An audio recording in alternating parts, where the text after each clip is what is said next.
Welcome to Proving the Point, where we discuss important research papers that you should know about. Today, we're going to talk about this paper called Risk Factors for Femicide in Abusive Relationships. And femicide, that's homicide of females. And in the context of abusive relationships, what they're talking about is basically just males killing their female partners. So a husband killing his wife, although they're not always married. And what they find in this paper, and there's other papers that show something similar that we'll talk about, there are racial differences. One of the main factors that influences femicide is race, with African Americans having the highest rates of being victims and perpetrators of femicide. And that's in line with most other violent crimes and murder.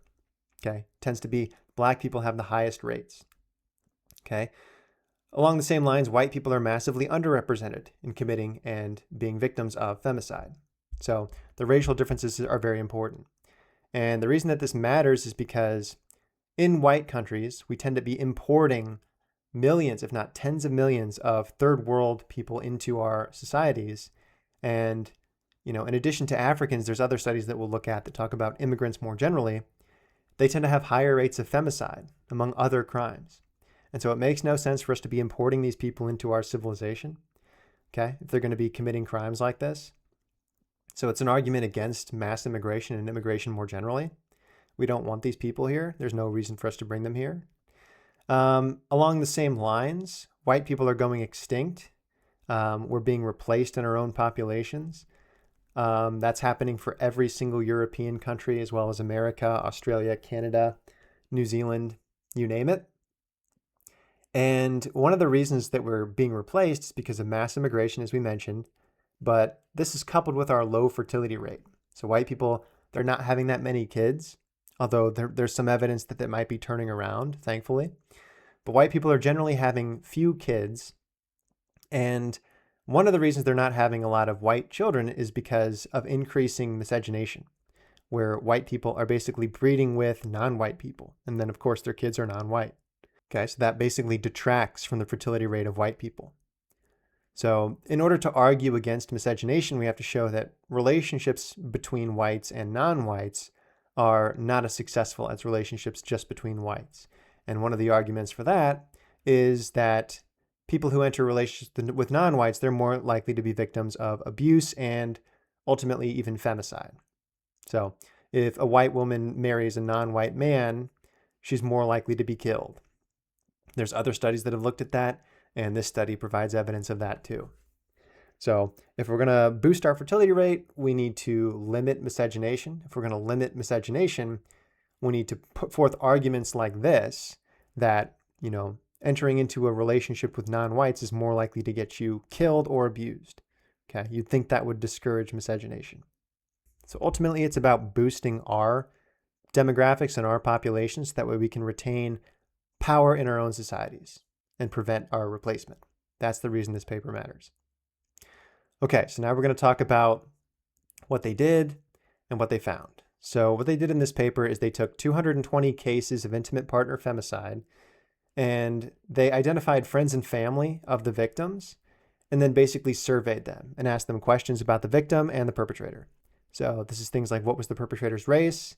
What was the perpetrator's income level, their education level? Did they drink alcohol? Things like that. And ultimately, like I said, they found differences in race and other factors. Okay, they also had control women that they could compare them to. And these women were abused, but obviously not in a way that's fatal. So they were physically abused, but not murdered. And they served as a control group to compare the femicide victims to. All right. So they start off by giving some background. They say femicide, the homicide of women, is the leading cause of death in the United States among young African American women aged 15 to 45 years, and the seventh leading cause of premature death among women overall. So they give a preview just right here in the very first sentence that African Americans are the ones affected by this the most. They're most likely to be the victims of femicide, and they're most likely, as we'll see, to be the perpetrators of femicide. And again, that's in line with other violent crime. So regarding the methods, like I said, this is basically a survey-based study where they identified victims and their families and friends and then conducted a survey. Okay, this was done in 11 cities within the United States. They don't say what cities.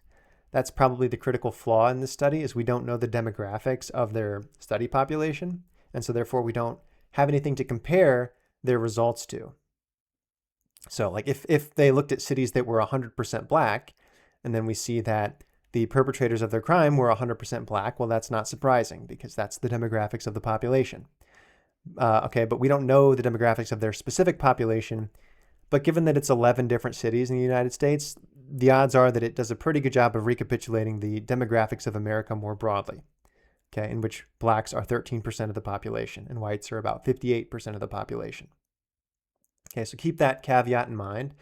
But there's other studies. There's one other study that we're going to look at the end that sort of confirms what they find in this study. Okay, so that's the main thing. We're going to go straight to the results.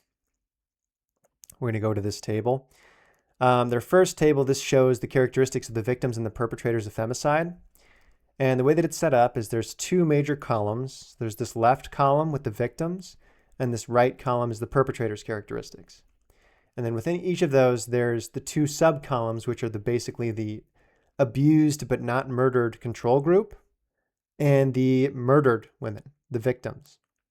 Okay? So, as an example, the average age of the physically abused control group was 30 for the victims. The average age of the homicide victims was 31. Average age of the perpetrators of abuse was 31. Average age of the perpetrators of homicide was 34.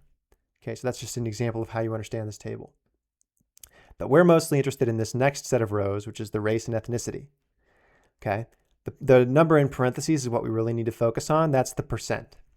Okay, so for example, if we look at the victims of physical abuse in their sample, 20.6% of them were black. Okay, that's overrepresentation because remember, 13% of the American population is black. Likewise, if you look at the victims of homicide, 47.3% of them were black. So massive overrepresentation, more than 3 times overrepresented here. If you look at whites, okay, they're underrepresented. So victims of physical abuse, 46.3% of the victims of physical abuse were white. Again, whites are 58% of the population, so they're underrepresented in terms of victims of physical abuse. Likewise, if you look at homicide, 24.1% of the homicide victims were white. So again, massive underrepresentation, like by more than half. Okay. If you look at the perpetrators, similar story. The perpetrators of physical abuse, 24.3% of them were black. Again, that's overrepresentation, almost double their population proportion. If we look at the perpetrators of homicide, 48.9% of them were black. So more than 3 times overrepresentation for the blacks. Much more likely to kill their wives if they're black. Okay, for whites, if you look at the perpetrators of physical abuse, only 44.7% of them are white, even though whites are 58% of the population. Only 22.4% of the homicide perpetrators were white. So again, white people are much less likely to kill their wives than black people. And if you look at Latinas/Hispanics, they're about 20% of the American population. And so they're slightly overrepresented in terms of being victims of physical abuse and homicide and being perpetrators of physical abuse and homicide. Okay, so right there, that's the big observation from this paper that we're interested in. There are racial differences in femicide, with black people being much more likely to kill their wives. White people are much less likely than you'd expect by chance to kill their wives. Okay, they noticed some other observations. So for example, people who have low education, so less than high school, they're more likely to commit femicide. And people who are unemployed and not seeking work, they're also much more likely to commit femicide. Okay, so those are some of the major factors they find. They really stress the unemployment aspect of this. Okay, 44.8% of the perpetrators of femicide were unemployed and not seeking a job. Okay, so before we move on from those results, I do want to mention one other thing. So in the main text, they say, race and ethnicity of abusers and victims was not independently associated with intimate partner femicide risk after control for other demographic factors. And I see things like this all the time in sociological studies. Basically, they've manipulated their data in order to dampen the effect of race and ethnicity. So what they did is they basically looked at other demographic factors like education and employment, and probably income. And they assumed that all of those things are unrelated to each other and unrelated to race causally. And then they basically just removed the influence of each of those other things on femicide risk. Okay. And then whenever they no longer saw an association between race and abuse, they assumed that race has no relation. This is not an appropriate way to handle your data. So the reason for that, it's kind of difficult to explain, but these things might be causally related to each other. So as an easy to understand example, consider education level and unemployment. Okay. The two are not separate things. They're causally related. If you have low education, you're probably more likely to be unemployed. Okay. So you can't remove the effect of one without also removing the effect of the other. And the same is true of race. There's reason to think that race, as a biological reality, is related to things like unemployment or poor education. So, if race is causing poor education, which is causing unemployment, which is causing, anger or emotional instability, which is causing femicide, okay, they're all in a causal chain. You can't remove contributions of any one of those things without also removing contributions from the other variables involved. So that's a phenomenon called over-manipulation. It's a deceptive tactic that people use to hide effects in their data. And I talked about unethical use of that in a book that I wrote called Science is Not Great, which I wrote after the pandemic, which science basically mishandled. And I talked about the many problems with science and scientific studies. So if you're interested in stuff like that, you can read that book. But just know that whenever you see papers like this and they say they controlled for certain factors, okay, that assumes that the factors they controlled for are causally unrelated to each other. And it's a form of data over manipulation, which can be unethical. Okay, so that's something to keep in mind. Okay, before we completely move on from this paper, there's one other thing I want to mention. So if we go down to table 2, they're trying to learn about characteristics of the abused women and characteristics of the homicide victims to see if they can understand what's causing femicide. So if we scroll down, the first interesting thing I want to mention is if the partner used alcohol or drugs, they were much more likely to commit femicide. So this is the perpetrator. Okay, 60.5% of the time, the partner used alcohol or drugs. Okay, likewise, if the victim used alcohol or drugs, they were significantly more likely to be victims of femicide as opposed to just regular abuse.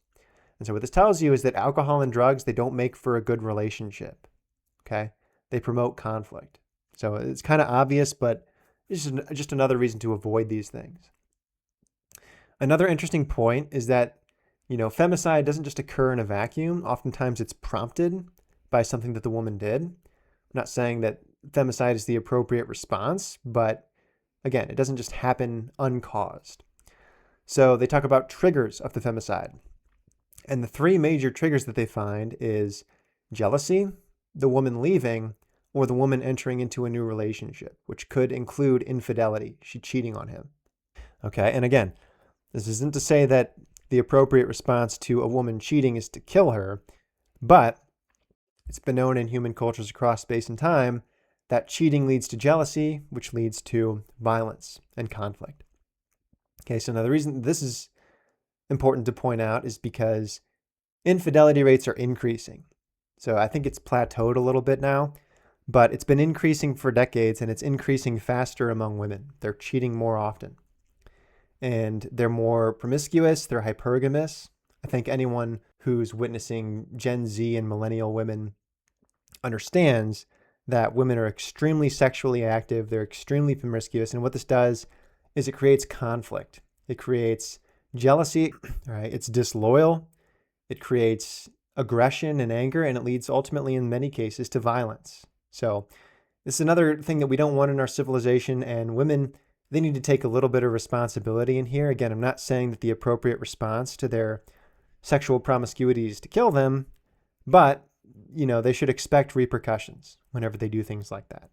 So if we want to cut down on femicide, we need to also avoid these triggers. And a lot of that's on the women.